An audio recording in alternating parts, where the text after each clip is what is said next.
welcome to another episode of the It's Just a Hill Cycling Podcast. I am John Stenning, and in just a bit, I will be joined by Ben from July Bikes, artist, bike builder, all-around great guy, talking about the process of designing bikes, building bikes, right here in Rhode Island. Super interesting. Got a tour of his studio, but you're going to have to wait for the interview to get all the details. Before we get to that, which will be in just a second, IJAH Winter Bike League, the WBL, if you will, is in full swing. Stage 3 is this Sunday, February 11th, rolling from Richmond Elementary School in Richmond, Rhode Island. We're stopping at Higher Grounds Coffee at the end. Great coffee shop. They've got great donuts there. Really looking forward to it. And yeah, that's going to be the third stage. If you don't know yet, you can get points in the Winter Bike League and win stuff at the end. You get points just for showing up. There are 3 different attack segments, and there are a road captain category and a wild card captain. Not a wild card captain. Although, I guess if you win enough wild cards, you could be considered the wild card captain eventually. So, we'll see. But you get points, you win stuff at the end. It's all free. I like to do free rides. I like to meet people on bikes. And to me, that's what it's all about. A little bit of motivation in the winter to train a little bit harder, train a little bit more. Maybe you're not training at all. Maybe it's a lot of Zwift miles. There's nothing wrong with any of those things. We're offering rides. You should come. It doesn't matter if you haven't been to all of them, but if you do come to all of them, you get more points. You get an extra bonus points. The best way to get points is just for showing up, and all the details can be found on our Strava page. Make sure to head over there, become a member. You can join the feed if you're a member of the Strava club and all that stuff. All that information is there. It's basically the best place to get all upcoming It's Just a Hill information. I have to clear my throat. I even did vocal warm-ups before this, you know, like red leather, yellow leather. I was in drama club as a kid. Theater class, if you will. We did all of that stuff. I don't know if you can tell by my boisterousness, but I was in drama as a kid. There's a new vlog series, speaking of me and drama. I put out a new vlog series. Episode 1 is up. I put it up earlier today. Not to timestamp this episode too much. Why do I always talk about timestamping? I don't know. Is it important when it comes to podcasts? I don't know. I've been making podcasts for like 10 years now. More than 10, 12 years. I've been making podcasts way before the Office ladies, okay? Everyone, all of a sudden, the Office ladies and the guys from friggin' Arrested Development started making podcasts. And everyone's like, have you ever heard of a podcast? I've been in since the ground floor, baby. Speaking of that, if you're listening to this podcast on Apple Music or Spotify, please leave us a rating. Thumbs up, give us 5 stars, write a review. It really helps us. I hope that you give us 5 stars. I hope that you love the show so much. That's why I do it, because I just love attention. And you can also give us great attention on YouTube by liking and subscribing to this video and to the channel in general. It helps other people like you find the show. It helps the platforms that the show plays on know that we are a show worth listening to. All right, now my interview with Ben.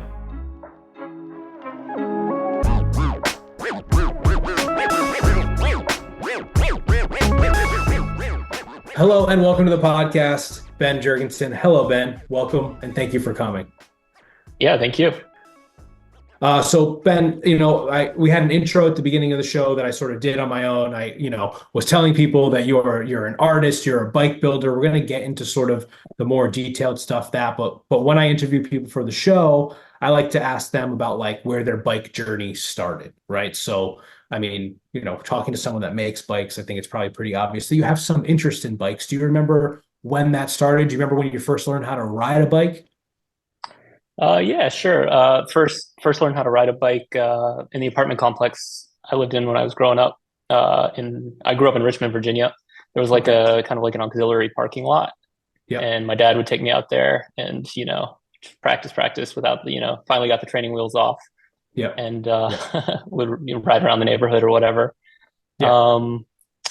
I think it really became a more like important or prominent part of my life, like in high school and then in college. Like in college, I lived in Washington, D.C. I went to college in D.C. and like the bike was my transportation. Oh, cool. And it was like recreation too. So, I had like a town bike, would do everything on that. And then, nights, weekends would go out and ride. So, what, ride just for fun, like with like group rides or stuff, or what was that? Yeah, it was solo. In hindsight, it was probably like pretty dangerous, but if I couldn't sleep, I would go do like hill climbing reps, in the dark. And like weekends I'd go like Mount Vernon Trail and stuff like Cool. that, or go to Haynes Point and do laps with, other folks. It was fun. Yeah. Yeah. Now, being from Richmond, that's sort of it's like it's like a big place for cycling. I'm actually might be taking a trip to Richmond this summer. Hmm. I'm curious, like, you mentioned learning how to ride bike there. Now that, we've done group rides together. I guess to sort of bearing the lead here, but like that's how I met you at the Princeton Carbon Expo in Mystic, Hmm. Connecticut, and then we've done a couple of rides together. So like, where have you ridden? Have you done those type of rides, like just solo rides or group rides around the Richmond area at all? Not a ton actually. Yeah, I kind of got maybe more into that as an adult, right? So, sure.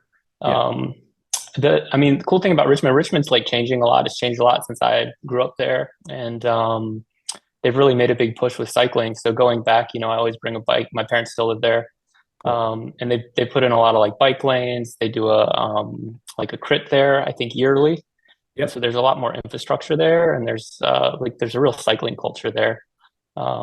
So, it's a college town in a way.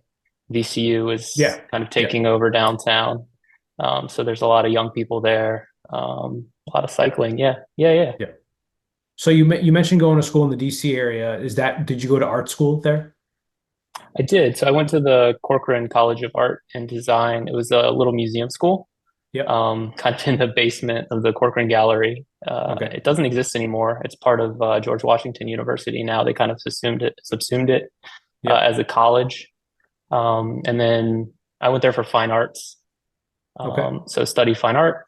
And then right out of undergrad, I went to graduate school at Virginia Commonwealth University for sculpture and extended media.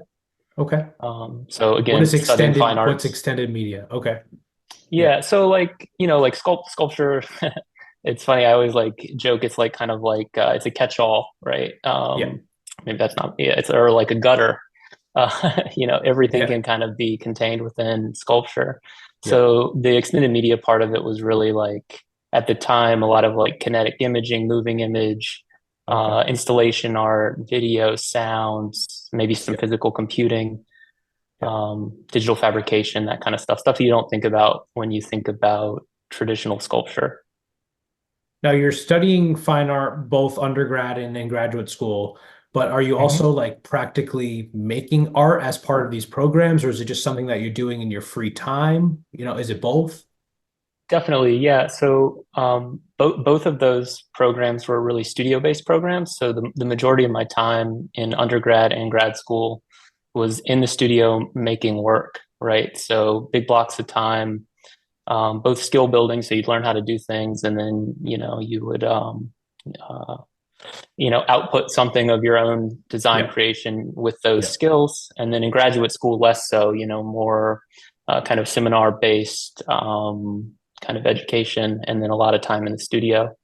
Uh, and the way that kind of worked academically is um, you'd sign up maybe for two or three critiques a semester, Okay. and you'd make a body of work for that critique. Everyone would, three or four people in the program would critique on the same day. You'd pause, you'd spend a few hours with the work, with your faculty and your peers. Oh, So cool. that's kind of how those programs are structured. Yeah. And if like, I don't know, forgive me if this is like the wrong way of going about this, but if you had to label yourself as an artist, is that a thing? Is that a thing that like, how cyclists can be like, you're an all-rounder, you're a puncher, you know what I mean? You're Yeah. a climber, you're a sprinter. Is that something in the art world, whereas like you're practically making art, like I mean, obviously there's a difference between like a 2D artist and a 3D artist, like a painter, right? Are there any labels that you would associate with yourself as an artist, or is that just, am I just like thinking like too small-mindedly, No, no, yeah. There's something like deeply embarrassing about calling yourself an artist in the Sure, I first do. place. Like, Yep. Yeah. so I hesitate to even do that, but I make art. Yeah. And if I was to maybe use a more specific label, it would be I don't know, like a sculptor. I make 3D art. Right. So yeah, Right. Yeah. yep. No, I totally get it. I mean, I don't even like calling myself like a cyclist. I think that's silly. I did like, I don't know. I don't know if it's just like I have like imposter syndrome about maybe every single thing in my life, that I don't even feel confident like putting a label on anything. But yeah, Totally, I me don't too. know. Yeah. Yeah, it's hard. Like I am John, right? Like that's me. And then all these other things if it's riding bikes or if it's like making podcasts or whatever it is. Yeah, it seems silly to I don't know. I don't know. It just seems silly. But then I was thinking about it as I was making these questions and I was like, well, I mean, sculptor to me makes sense, right? I mean, not to get too far ahead of ourselves, but you are sculpting these bike frames, right? So let's get into the bike making story a bit. How long have you been making these bikes? Let's see. So I started during COVID. Yep. So let's say 3 years, 4 years Yep. almost now. Cool. Hmm. Um, it started by accident, really.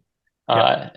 Uh, um, so I think I was telling you when you visited Yeah. the shop that the way I got into it is I needed a new pair of cycling shoes. So I had a little extra time during COVID and thought maybe I can make a pair of shoes. I saw like Adam Hansino's carbon shoes.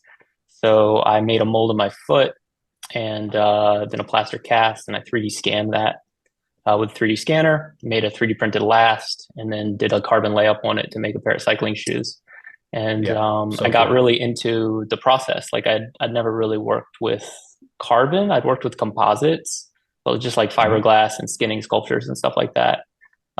So carbon was like this kind of next level um, structurally, and Yeah. allows you to do all kinds of things that like these other materials couldn't. So um, after that, I was like, maybe I could make a saddle. So I made a series of saddles, carbon saddles with carbon rails, and that introduced some new problems. And from So new there, I problems. thought, Yeah. yeah, Yeah. maybe I could make a bike, right? Yep. Yep. And so, again, another set of problems to Yep. solve. And I'm not the first person to like make their own carbon bike. Plenty of people have done this. Sure. There's carbon frame builders that do it, and Mhm. you know, it's uh, it's not as common as like steel or aluminum metal frame building, right? Yep. That's still not super common, but more common. Right. Yep. Um, and yeah, so that's how I got into it. And to make the frames, you have to make all these tools, right? Right. There's all kinds of approaches to doing it. So I've kind of been iterating on these tools and figuring out what I need to be able to make bikes. And I've just made a bunch of bikes since. Yeah. How It many have you became a made? company. I think I'm on 12 or 13 right now. Nice. Yeah. Yep. And is There's there a story behind the name July at all? uh yeah, I mean I didn't want to use my last name. A lot of frame builders use their last name. Yeah. Um so I was trying to come up with something, that I liked.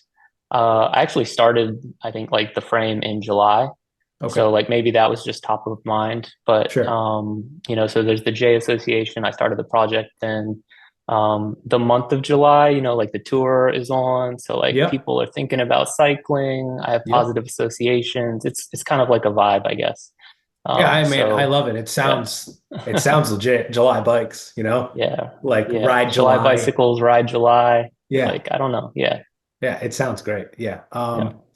Now you were talking about the problem solving process. And to Hmm. me, like, you alluded to the fact that like me and BSP, who helps me edit these podcasts, we came to your studio and you were showing us not only the bikes that you've made, but is it wrong to call them machines? I feel very like I saw all these different pieces that go into making these bikes, right? And Hmm. not well, it starts as a 3D model on your computer, but then you're making these. There's one machine just behind you over Yep. your shoulder. Yep. What do you call that piece right there? And I know this is maybe the first iteration of something that you have since problem solved a little bit more, and maybe you don't use that one quite as much. Is that right? Or you use this for something else than the other one? No, yeah, I use this one quite a bit. Okay. This one here is like a custom. It's a custom 3D printer that I made that can print like a full tube length. Oh, So right, a right. lot of a lot of kind of commercially available 3D printers have a pretty small build envelope. Yep. Maybe 8 by 8 inches, 12 by 12 inches, something like that. Yeah. And there are commercially available printers that are really large, but the whole envelope gets really large. So you're talking volumetrically like 4 or 8 times the scale, but I didn't need all that. I just needed the height. Right. So I designed a 3D printer that is wall mounted on a cleat. So it's got a pretty minimal frame. The wall holds it up, and then the z-axis, which is the height of the printer, Mhm. is like decoupled from the rest of the printer. So I can print these super long Right. forms That's right. without having to build this like giant machine. So that's one of the pieces of equipment that I kind of designed and built in order to Right. make the bikes, right? Right. Yeah. Right. And then Um, there are commercial 3D printers in your space, right? That you also use as part of the process. Yeah. yeah. A few So of those. yeah, I've got so there's a couple different types of like 3D printing processes. Should I talk about that a little bit? Yeah, sure. I mean, what I think, like, I don't know, like, there's a lot to sort of go through here, right? And you talked Yeah. about like metal frame building, and I think Uh-huh. like aluminum alloy or steel frame building, it makes sense in your head because you have these tubes. But what I think is one of the most fascinating things about that you do is like you're 3D printing the pieces, like you're making the 3D printers and using these commercial 3D printers to like pre-make molds and stuff. So yeah, like I don't know, what's sort of the first step in your process is designing something on a computer. Is that correct? hmm hmm Yeah. Yeah, so everything starts as a CAD model. Yeah. Even for example, the machines, they're CAD models. So like when I Cool. designed that 3D printer, I designed it in CAD and then Yeah. 3D printed a lot of the components that were actually used to make the 3D printer. Yeah. Amazing. Um, so that's true. Maybe a good way to talk about all this is to just like back up a little bit. The way I kind of started this was almost by accident, right? We talked about Right. The shoes and the making shoes, saddle. making a Yep. saddle. Maybe I Yeah. could make a bike. So my intention wasn't really ever to start a bicycle fabrication company or Yep. bicycle company, Yep. or to fabricate bikes like at scale. It wasn't my intention. Um, Something I do like for my sculptural works, I do a lot of 3D printing. I do contract 3D printing kind of as a side job for other people, other artists. So I have 3D printers in my studio that are running all the time. Yep. They run for thousands and thousands of hours. And so I've got these FDM printers, so kind of extrusion based printers that most people are familiar with, that they think about when they think about 3D printing. And then I've got a couple of like SLA printers, which are higher detail, like resin printers. Yep. And those printers are open source. So they're open source hardware. And what that means is that all of the kind of design, both hardware and software, even down to the electronics, is available online so that you can Mhm. reproduce it. It it all kinds of comes out of this project called the RepRap project. The idea was that this was something that like happened in like the early 2000s. This guy Adrian Bauer, um, and the research or the idea was like, can I 3D print a set of parts that would allow me to like kind of bootstrap and make a 3D printer that could then 3D print a better set of parts and Yep. evolve. And that's what kind of created the like desktop 3D printing like Yep. revolution or all the hype. It's what like MakerBot came out of. Right. And Can you so make a printer with a printer, essentially? a- Which I think is like, Absolutely, yeah, yeah, right. A that's lot the of people are idea. Yeah, familiar with that concept. Sure, sure. But yeah. I mean, you've gone a lot further than that, though. Well, I mean, it's inspired by that, right? So Yeah. the cool thing about open source and open source hardware is um, you can take a piece of equipment and you can modify it, right, for your purpose, and then you can republish that piece of equipment again as open source, and you can help somebody along who's like maybe trying to solve the same problem. Right. So, like for example, you can go online right now and download like the second version of the filament winder that I Oh, made. cool. Oh, And cool. people have, and like some like university students in the Netherlands like made one this year, like in a Yep. class, and that was like super cool. Right. So it's like part of this and very much inspired by the open source movement and that kind of ethos. Yeah, it's cool. And so it's also like a kind of a constraint for me. I think when like if I was going to start a business, I would go, like get small business loans and like buy a bunch of equipment and this type of thing. And I've kind of like come at it the other way and like bootstrapped it Yeah. and tried to figure out, um, like how minimally I can do this, right? It also I think has a lot to do with like the design of the bikes or like the way that the bikes are designed and built is the 3D printing allows every bike to be like truly unique Yeah. and custom. Um, so sorry, that was like a little bit of like a No, roundabout, but no, don't be sorry. I mean, I think, yeah, I think that's what's so cool is because you're making that, right? You made 12 or 13 at this point, right? But they're all slightly different. You are sort of, as you make one or two, you're realizing like what parts worked well for you, what parts didn't, and how you're evolving them. But because all of the tubes on the bike, right? Whether mhm. it's your top tube or your down tube, they can all be sort of different lengths on a one-to-one basis, right? Essentially on who you're building the bike for. Now, you've built most of these bikes, half of these bikes for yourself. How many did you build for yourself and how many have you built, right? Is that about right? About six for you, six or seven for other people? Yeah, yeah, Yeah. The yep. first few were for yourself, is that right? Yeah. Tell you what, the first ride on a bike you built is a little Yeah, scary. dude. Yeah, I'm sure. I get like nervous if I have a little creak in my bike, that like and so what was that like? Do you just take it for a spin? Or I mean, obviously you're building the frame, you're not building the components, you don't build the wheels yet at least. But what is that like? Do you just take it for a spin around the block real quick? When do you decide to like, hey, I'm gonna take this bike out for a 50-mile ride or something? No, yeah, totally. I mean, like leading up to the first bike, I did quite a bit of, just like kind of material experimentation and testing, right? So, Yeah, figuring out how many layers of carbon a tube needed yeah, to be, like strong enough for a specific purpose. Um, experimented with different structural adhesives right. to actually like bond the tubes together at the Mhm. at the joints or the junctions, and then did other experiments like reinforcing or overwrapping those joints. Yeah, And those were like kind of like destructive tests that I was doing in my space. Like I would like I would make like a 90-degree or 45-degree joint out of two yep. tubes, miter them together, overwrap them, and then use like compression straps and strap them to like these giant wooden columns that I have in my Oh studio wow. space, and just like yank Add on pressure them. to them. Like Yeah, yeah, put a like a cheater bar on it and like hang on it like 4 feet out and like try yeah. and break it, or And jump on it. were you breaking things or was it like from the get-go pretty strong or like what was that like? Yeah, I mean things broke like Yeah, like you can break the two. I mean, there's a point where anything is going to break. sure. Right. But there was like in doing that and then in talking with a lot of people, like I didn't do this on my own, like there like Right. other frame builders have been really helpful. Uh like I've been working really closely with this other frame builder, Matt Appleman.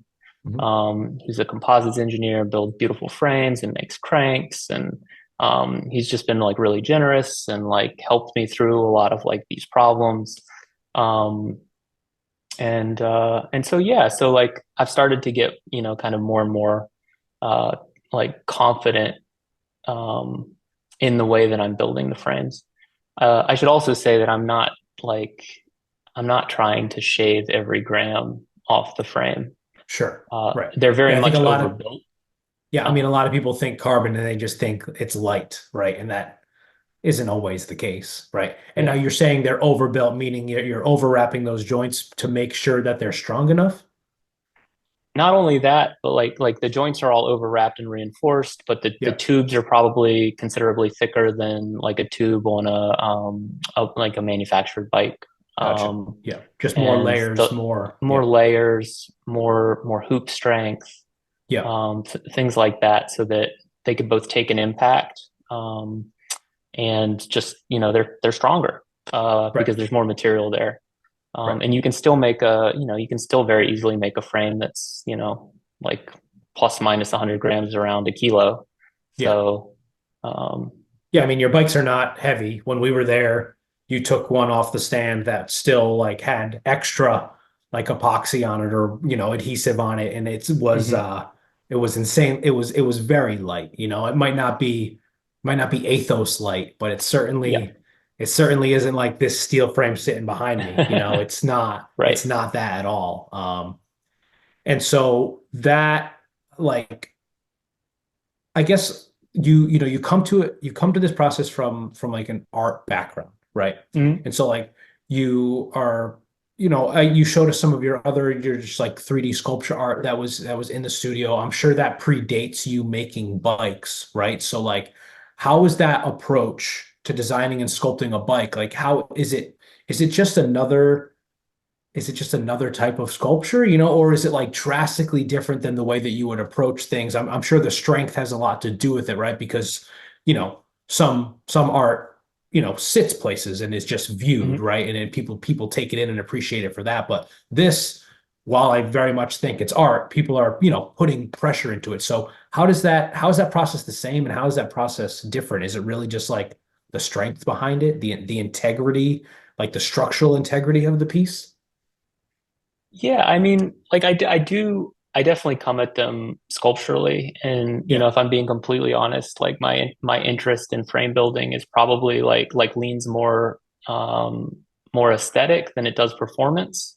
Yep. Like I'm interested in making like a really performant bike and a bike that rides really well, but I'm probably more interested in making a bike that's really beautiful. And I'm still working on that, like Sure. uh, so that there's an evolution there which is happening. Um, and let's see, like I don't know, like there's something in sculpture. I don't know, like if you're thinking about sculpture traditionally, there's something. I'm trying to think of an example. Like if you go to like a figure modeling class or something like that, and you see people like sculpting figures out of clay, like I think that's what a lot of people think of when they think of sculpture.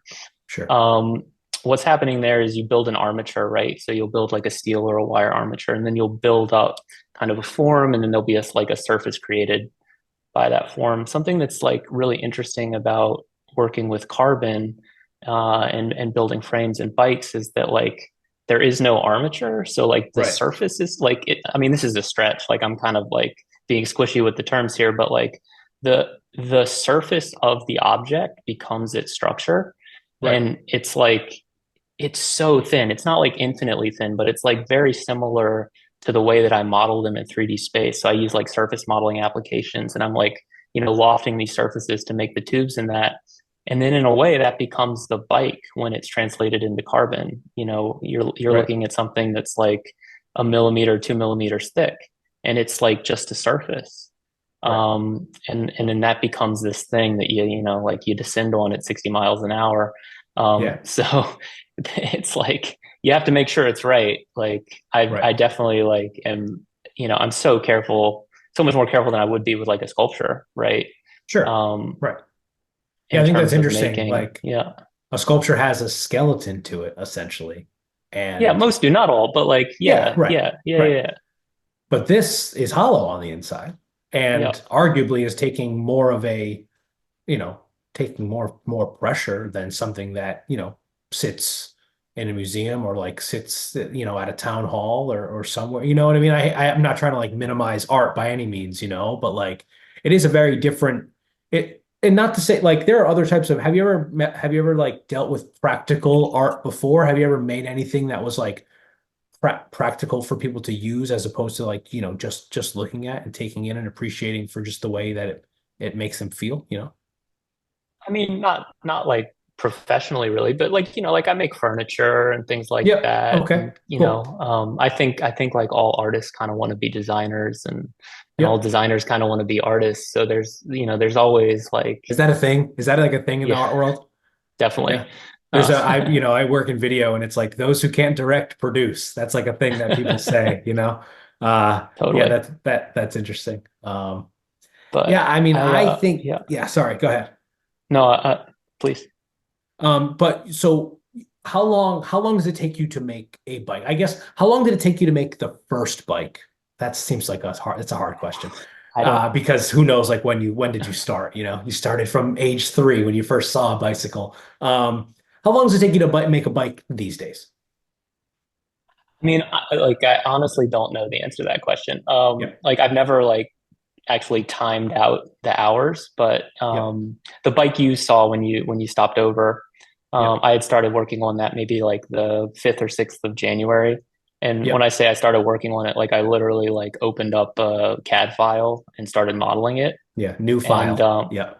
yeah, new file. And Yeah. Yeah. you Yeah. know, from there, like that bike was everything about that bike was new. Yep.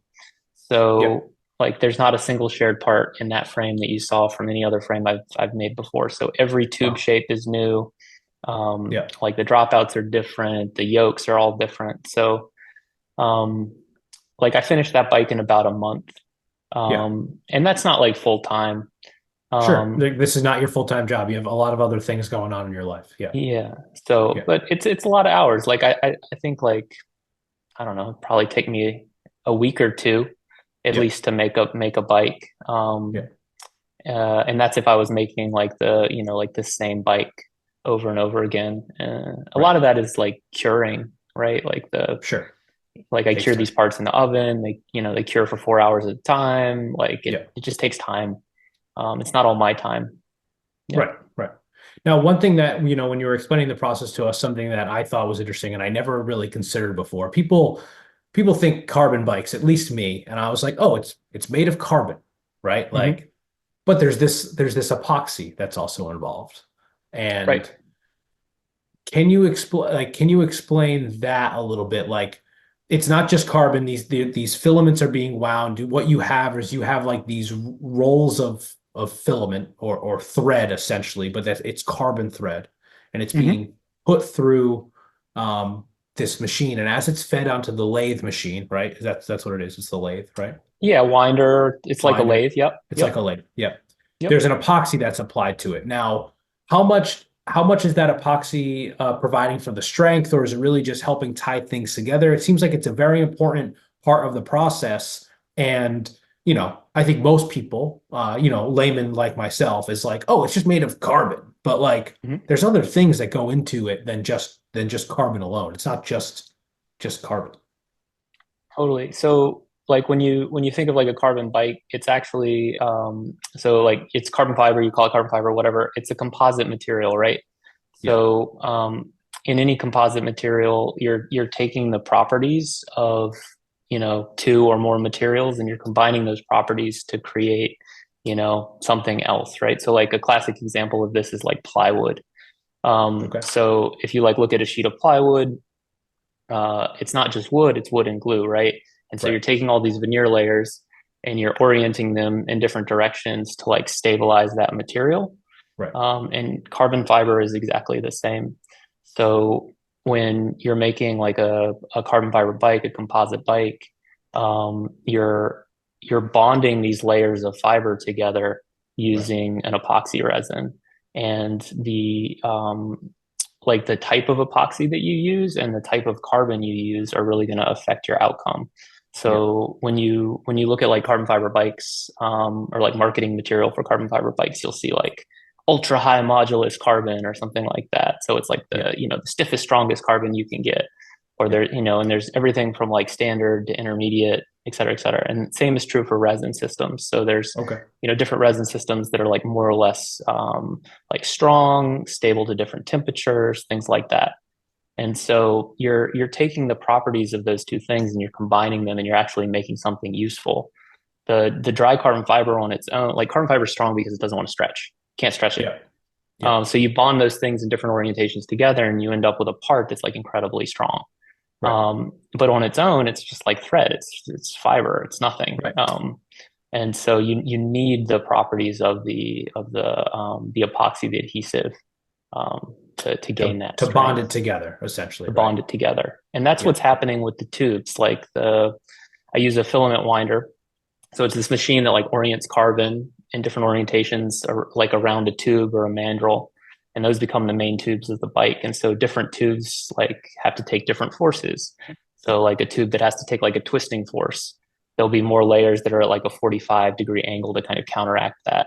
Um, like the top tube doesn't need all that, so it'll have like more layers kind of running like along the Going a length long of way. the tube. Yeah. Yeah. Yeah. So you can really tune the quality of a bike that way. Hmm. Um, and that's what's cool about the carbon fiber, right? Like it's I guess what's the term? It's anisotropic. So it like its properties aren't the same in all directions depending on how you lay it up. Gotcha. Um, And so you're laying it in all these different directions and putting it on top of each other anywhere from 180, 45, 90, and a different series of that in order to make them stronger, like plywood is essentially, right? exactly. Yeah. Yep. Like they fortify each other by going in different directions. Yeah. Yep. Like, have you ever seen like wacky board? I don't know if that's the technical term for it, but No, no. there's plywood you can buy where all of the layers are like bonded in the same direction, Oh, okay. and Does it bend? it bends. Yeah, so you can like, you can make some kind of armature or structure, and then you can bend the ply around Gotcha. it, Okay, right. or laminate it in place. And because all the fibers are oriented in the same direction, it's only strong in one direction. And so Yeah, carbon is the same way. yeah. Yeah. Now you were just a one person operation, right? I mean, you talk about all this other help that you got on the internet. It seems like there's a big community for that, like whether it's the open source stuff or you just meeting other bike manufacturers, other carbon frame builders, but you Mhm. are doing this by yourself. Is that correct? Yeah. Yeah. Yep. It's just a very small solo operation. Yeah. Do you ever like have any hopes of like scaling up or making more? Is that, I mean, is that like far down the line, or do you prefer not to think about that? What are the thoughts that come to your head when you think of scaling up an operation like this? Yeah, I mean, I think that's pretty far down the line. Hmm. The way I'm kind of like, this is like a part-time kind of nights and weekends side job. So the way I'm kind of thinking about it now is like I'd like to make enough bikes and sell enough bikes that I can kind of not just break even, but like fund some interesting projects and some Yeah. like interesting research related to the bikes themselves. Yeah. And so that's kind of how I'm thinking about growing it for now. Uh, it's not the next like, specialized or anything. Right. Can people currently buy any of these bikes? Are you taking orders or anything like that? Uh, um, there's a lot of interest Yeah, sure. currently. But like if I wouldn't, like I've got people who want to buy bikes, and I'm at this point where um I'm at this point in the process where I feel like things are really rapidly improving. Mhm. And so like in terms of build quality, and ride quality and design, and like I've got a bike at the painter right now that I'm like super proud of. Yeah, And I think, these bikes are going to be expensive. They have to be expensive because they take so much time to make. yeah, Um, that, before I take anyone's money, I want to make sure that they're as good as I can make them. yeah, And so yeah, so like, if someone's interested in a bike, like if you go to my website, you can't like click buy now, but you can email sure. me and I can put you on a wait list. And Yeah, there's no like real timeline there. I'm not taking deposits or anything, but it's yeah. kind of like a handshake. And there's, yeah. So yeah, And the first bike that you made, that was a rim brake bike, is that correct? first bike I made was rim brake. Yep. But mostly disc brake since then. Is that also correct? Or not, maybe Actually, not mostly? like the most of the bikes I've made are rim brake. Yeah, okay. Um, I'm a big fan of rim brake bikes. Like for my Aesthetic wise, yeah. aesthetically, but also just in terms of like the type of riding I do. Okay. Um, Yeah, it's also just practically a little bit easier, or was a little bit sure. easier for me when I was getting started, Yeah, yeah. um, to make a rim brake bike. But yeah, I made a disc brake. I've got a one complete disc brake bike, and I've got another one that I've got the parts for, and it's like ready to go. Yeah, So, disc brake's totally possible. Anything's possible. That's the cool thing about the custom carbon is like, right, you're making like you can get clearance, you can do things that, right. um, Yeah, you yeah. could make something that isn't like a traditional looking road bike. It could be more gravel, it could be more relaxed. Yep. Are there any specific bike frames out there that inspire you aesthetically that you see the design of that and you really like it? Like, is there a specific look that you're going for, or is it more, something that you've created relatively from scratch or Yeah. I like aesthetically, I think, you know, I'm more drawn to kind of like traditional like frame design.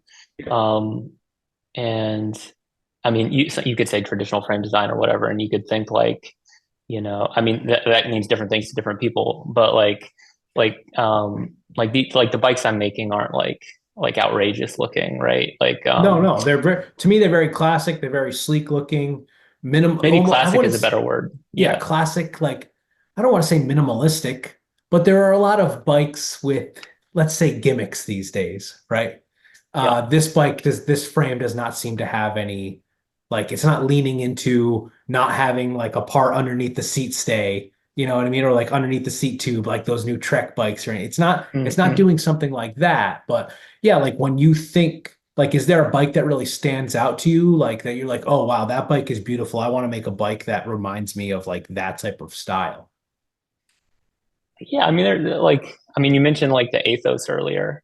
Like, Yeah. I saw Specialized come out with that, and I was like, wow, they actually like that's actually kind of interesting that like Yeah. Specialized came out with that bike, and I think like there's a real market for that type of bike, and I think that's the right bike for like a lot of people who don't race bikes, Yeah. Yeah. like kind of at the high end. It's a shame they made it so expensive. It is expensive. Yeah. um, Yeah. yeah, but like, or like on the other end of the spectrum, like the Hope Lotus bike is Oh yeah. incredible, Yep. right? Like from a design perspective, and it's totally like kind of a form follows function Yep. design. There's probably some aesthetic flourishes in there, but like a lot of the way that looks is purely driven by like aerodynamic testing. Yep. Um, and so like both of those bikes, for example, like really set out to solve a problem, and the way they look has a lot to do with that type of problem solving. Like the tube shapes on the Athos are all like tuned so that they can, Yeah, use they're as little carbon as possible.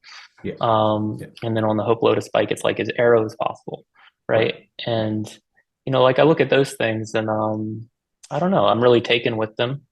Mhm. But I don't have the capability to do that, right? Sure. Like I can't do the analysis to remove every gram of carbon in a frame, and I Right. don't have a wind tunnel. Right. So Right. I'm kind of like playing more with aesthetics. Yeah. And like the kind of challenge I gave myself with this last round of bikes is like, how do you really make, and I like that, like the word you use, classic, like that's the right word, maybe better than traditional. Like, how do you make a bike that's like kind of classic and timeless, but Yeah. has a few aesthetic, maybe choices, flourishes, decisions that make it feel modern, Yeah. but not gimmicky. And so I'm kind of like I'm playing within like a really tight kind of like set of constraints, Sure. which is I think also maybe the reason I'm like drawn to the frame building right now is like, you know, like compared to sculpture you can do anything. Yeah. Yeah. Frame Yeah. building a much narrower kind of aperture, Right. and Right. then you kind of keep it like within like classic or traditional kind of like ideas about frame building, and it gets even smaller. And so like it's a known form. What can you do that's interesting within that form? Yeah. Um, and I don't know. It's fun. It's really fun. Yeah. I've been messing around a lot with seat stay, like seat stay yokes, chain stay Yep. yokes, and Yep. having a lot of fun with that. Um, so yeah, I don't know. Like for example,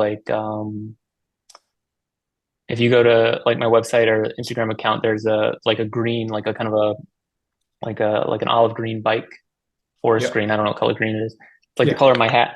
Yeah. Um, but it's in profile, all the tubes appear to be round.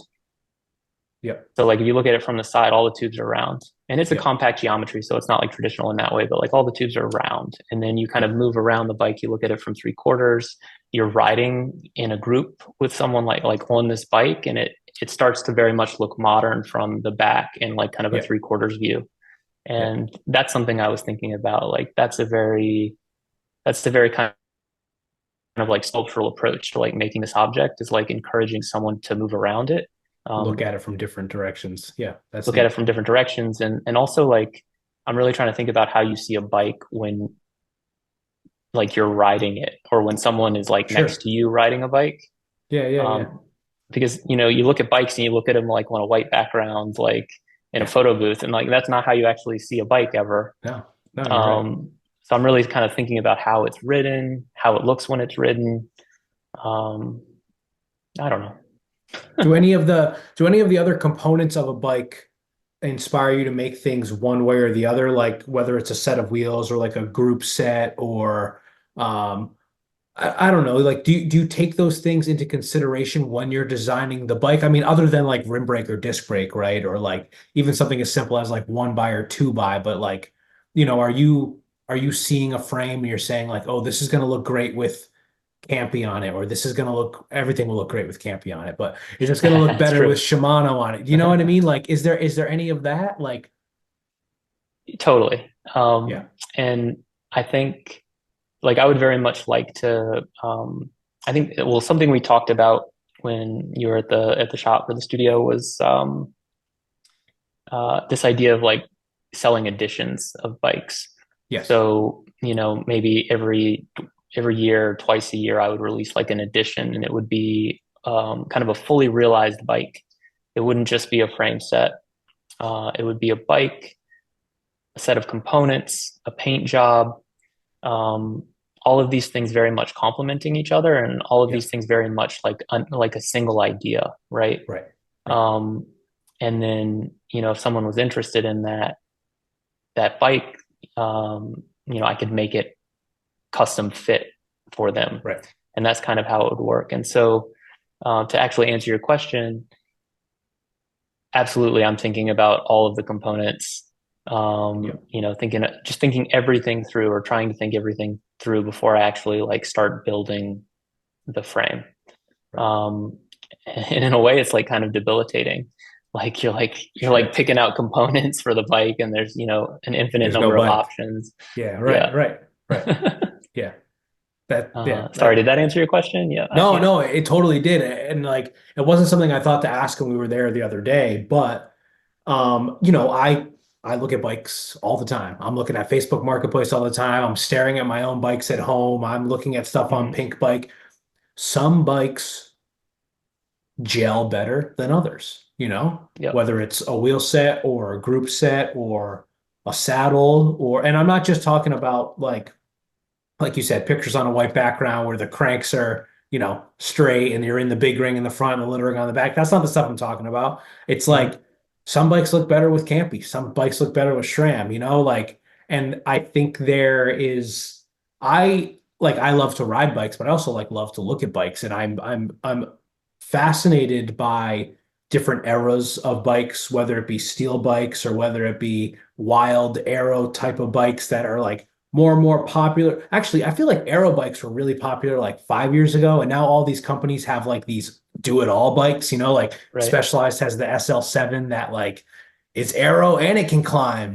So like, but there's been all these different iterations. Like we were talking about, there was like that zip bike that didn't have a seat stay, right? Hmm. It had like it went out and then it went and it like that bike, that is a total forgotten style of frame. People don't really, I don't think anyone makes those frames anymore. But there was something to that bike that was like, it had a flex to it, so it was comfortable, and people were using it for TTs, and like, so you'd see these like tri bars on it and stuff. And so I don't know. I think bikes are, truly like a beautiful tool that we use, whether it's just to commute or get around or to exercise on, but like I don't know, there's something about a pretty bike that really I like I'm staring at people's bikes on group rides all the time, and like you said, you usually from most of the time from the back,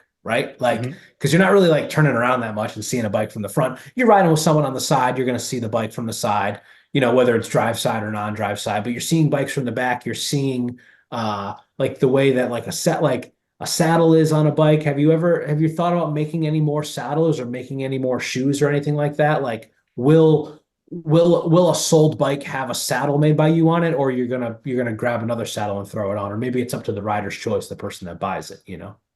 Yeah, it could totally be rider choice, or like the um so Philly Bike Expo is coming up in March, and Yeah. I'm working on a show bike for that. And like Yep. that bike is going to have like an integrated seat post. Right. And then the topper on that, if I can get it done, Like the topper on that won't be a traditional kind of like seat mast topper with, hardware to clamp the saddle on. It's all going to be Right. like one One piece. piece. That's So so cool. That the is so carbon cool. saddle will transition into like the seat mast topper that actually Right. clamps onto the frame.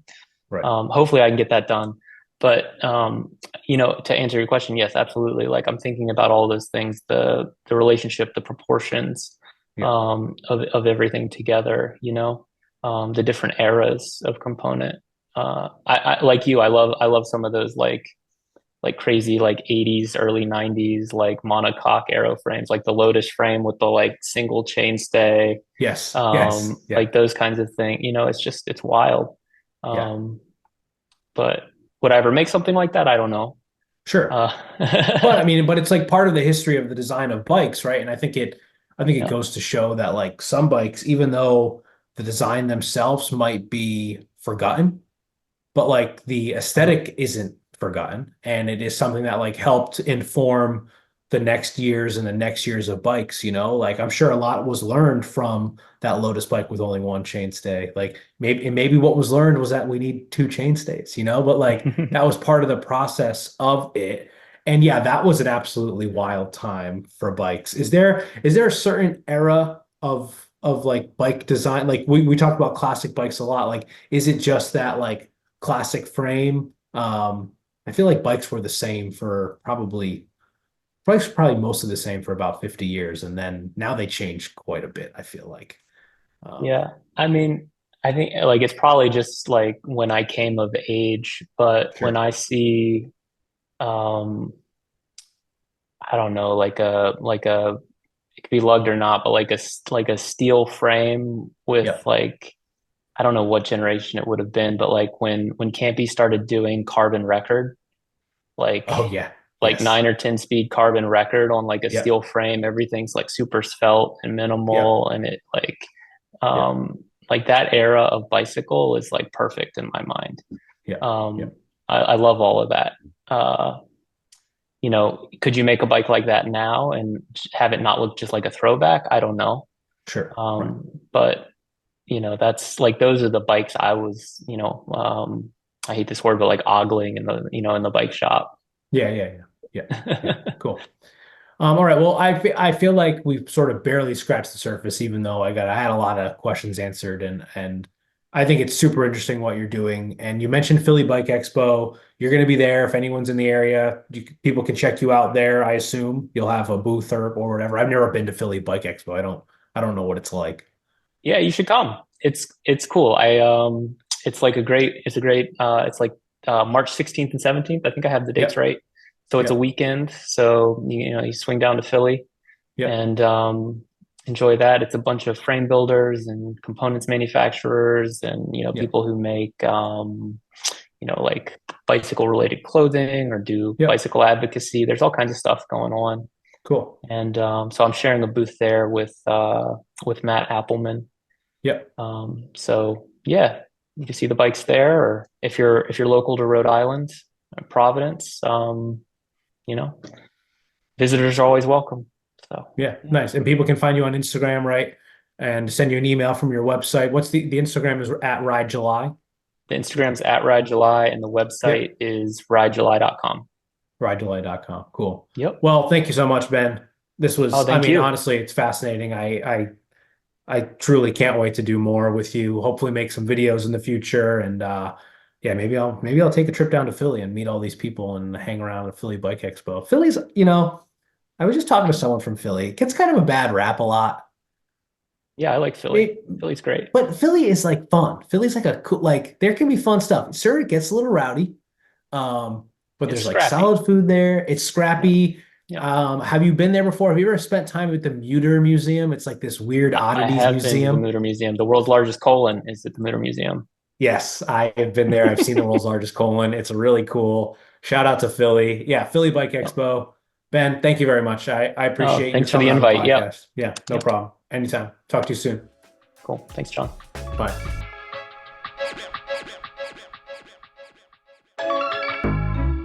Well, that will just about do it. Thank you to Ben for joining me for this episode, and thank you to you, the listener, the viewer, for watching, for listening. And remember to rate, review, subscribe, and all of the above. It really helps the platforms know that we are a podcast worth listening to, worth paying attention to. I think that's the exact copy I use in the intro of the episode.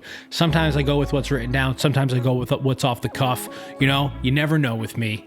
Shout out to my podcasting partner in crime, who really probably never knows with me. He puts up with, listening to this over and over again. So I'm going to keep it short just for him, for BSP, for doing all the audio work on all of these episodes, and for helping me with our most recent video shoot that we did at MBX. Brian and I went over to MBX. We asked some of the lovely folks that work there some of their bike opinions, and those videos have been slowly rolling out on Instagram. Our Instagram, It's Just a Hill, and MBX Bikes Instagram. So we post them to both of those accounts, asking them a lot of fun questions. The first one was like, one tire width for the rest of your life, what will it be? We asked them about overrated stuff, underrated stuff. So make sure you check those out. We'll be putting them out over the course of the next month or so. And make sure to just go and check out the shop. Go and check out MBX. Check out the studio at MBX, which is the studio space upstairs above the shop. If you didn't know about it, they offer a lot of different stretching classes, yoga classes, and also bike fits. I personally, I do ride my bike a ton, if you didn't know, but I also do a lot of yoga. I do yoga basically every day, and I think it's really good for you, and I think it's probably my favorite form of cross training, at least my most consistent form of cross training that's off the bike. Staying flexible on the bike allows me to spend a lot of time on there, and I like doing that, and I think that the well-balancedness helps. Maybe you need some tips, maybe you want to take some classes and get motivated, head over to the studio at MBX. You can book those classes on the Mind Body app, or you can just pop in and show up to a class and see what it's all about. You can head to their website to see what the schedule is, or give them a call. The website is nbxbikes.com. That'll just about do it. Thank you all once again, and see you on the next one.